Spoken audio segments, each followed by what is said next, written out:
നമസ്കാരം. ഇന്ന് നമ്മൾ സംസാരിക്കാൻ പോകുന്നത് ആദ്യമായി നമ്മളൊരു ബിസിനസ്, ഏത് തരം ബിസിനസ് ആരംഭിക്കണം, എത്ര ലാഭം, ആ ബിസിനസ് ആരെല്ലാം ചെയ്തുകൊണ്ടിരിക്കുന്നു, അവർക്കതിൽ എന്തെല്ലാം ലാഭം, അതിലെ ബുദ്ധിമുട്ടുകൾ എന്തെല്ലാം എന്ന് ആദ്യം പഠിച്ച് അതിനു വേണ്ടി ഒരു പ്രോജക്റ്റ് റിപ്പോർട്ട് നമ്മൾ തയ്യാറാക്കണം. ആ പ്രോജക്റ്റ് റിപ്പോർട്ടിൽ മെയിനാണ് ഈ ഓർഗനൈസേഷൻ ചാർട്ട്. ഓർഗനൈസേഷൻ ചാർട്ട് നമ്മൾ ആദ്യം തന്നെ നമ്മൾ അത് വരച്ചുണ്ടാക്കി കഴിഞ്ഞാൽ നമുക്ക് മനസ്സിലാക്കാൻ കഴിയും ഏതൊക്കെ പോസ്റ്റിൽ ആൾക്കാരെ നമ്മൾ വയ്ക്കണം എന്നുള്ളത്. ഭാവിയിലും ആയിരിക്കാം, ഉടൻ തന്നെ ആയിരിക്കാം. അത് ഭാവിയിൽ ചെയ്യാനും ഇപ്പോൾ തന്നെ നമ്മൾ അതിനു വേണ്ടിയുള്ള പ്രവർത്തനം ചെയ്തിരിക്കണം. ഇനി ഓർഗനൈസേഷൻ ചാർട്ട് മാത്രമല്ല, ഈച്ച് പേഴ്സൺ നിങ്ങൾ അപ്പോയിൻ്റ് ചെയ്യുമ്പോൾ അവർക്കുള്ള ജോബ് റെസ്പോൺസിബിലിറ്റി എന്താണ്, അവരിൽ നിന്നും നമ്മളെന്ത് പ്രതീക്ഷിക്കുന്നു, ആ പ്രതീക്ഷിക്കുന്ന ആളുടെ ക്വാളിഫിക്കേഷൻ എന്തായിരിക്കണം, എക്സ്പീരിയൻസ് എന്തായിരിക്കണം, ഇത് നമ്മൾ ആദ്യം മനസ്സിലാക്കണം. ഇത് കഴിഞ്ഞ് അവർക്ക് എന്ത് രീതിയിൽ സാലറി ഇൻഡസ്ട്രി ലെവലിൽ കൊടുത്തുകൊണ്ടിരിക്കണോ എന്ന് നമ്മൾ അന്വേഷിച്ച് മനസ്സിലാക്കണം. അത് HR കമ്പനീസ് ഉണ്ടാവും, ഏജൻസീസ്, അവരെ വിളിച്ച് കഴിയുമ്പോൾ അവർക്ക് ഇതിൻ്റെ സ്റ്റാറ്റിസ്റ്റിക്സ് അവർക്ക് അറിയും. കാരണം അവർ പലർക്കും അപ്പോയിൻ്റ് ചെയ്ത് കൊടുത്ത് കാണും. അപ്പോൾ അത്തരം കമ്പനിയുമായിട്ട് ഇടപെട്ട് നല്ല ആളുകളെ റിക്രൂട്ട് ചെയ്യാനുള്ള ശ്രമം നടത്തുന്നത് നല്ലത്.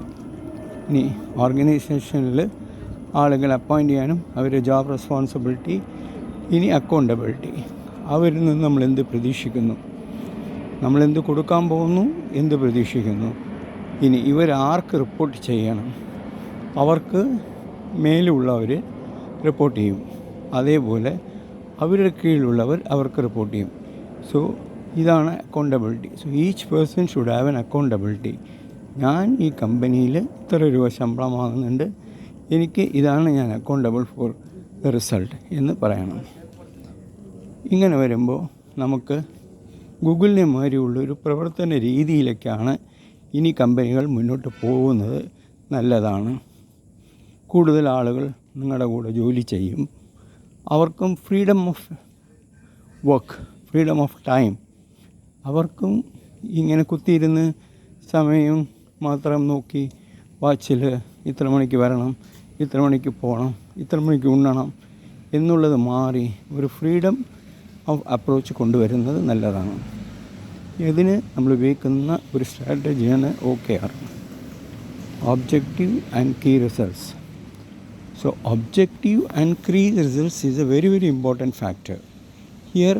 ഇവിടെ നിന്ന് സമയമല്ല നമ്മൾ നോക്കുന്നത്, നമ്മൾ കൊടുത്തിരിക്കുന്ന റെസ്പോൺസിബിലിറ്റിയിൽ നമ്മൾ കൊടുക്കുന്ന ഗ്രൂപ്പായിട്ട് നമ്മൾ എടുക്കുന്ന ഒരു ഒബ്ജക്റ്റീവ്, ആ ഒബ്ജക്റ്റീവിടെ പല ഘടകങ്ങളുണ്ടാവും. അതിലൊരു ഘടകമായിരിക്കും ഈ വർക്ക് ചെയ്യുന്ന ആൾ ചെയ്യുന്നത്.